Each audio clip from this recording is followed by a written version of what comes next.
Hey, what's up everyone, welcome back to the channel. In this video we are going to compare between Teachable and the Thinkific among one topic, which is email marketing and the automations.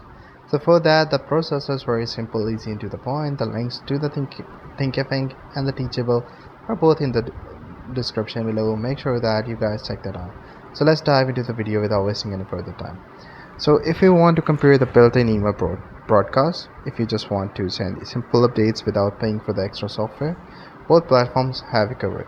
Teachable has a very solid design for that. If you go to the email section, you can select between all users, specific users, or specific users enrolled in a course.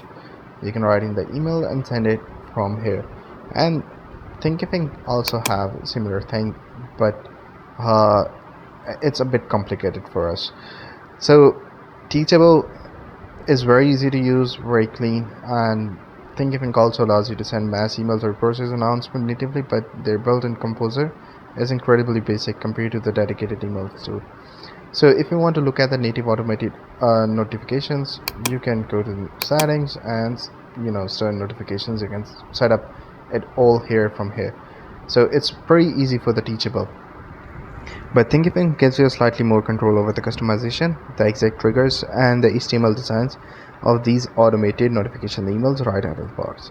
If you want to analyze third-party integrations, let's be honest, for true emails marketing, you will want to connect a tool like ConvertKit, MailChimp, or Active Campaigns. Thinkific takes a massive win here with its dedicated app store. It offers seamless one-click direct integration with almost every major email marketing platform on the planet.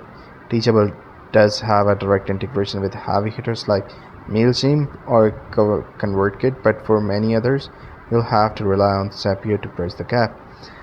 Dive into the Zapier and webhook automations. So it's pretty easy for both of these because, like, I have built the Thinkific new users trigger workflow, and also I have also created a similar sort of workflow for the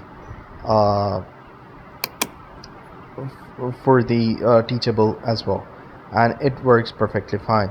So they both offer the integration and automations, pretty easy thing. And that's pretty much it for the video. I hope you find this video helpful. See you in the next one.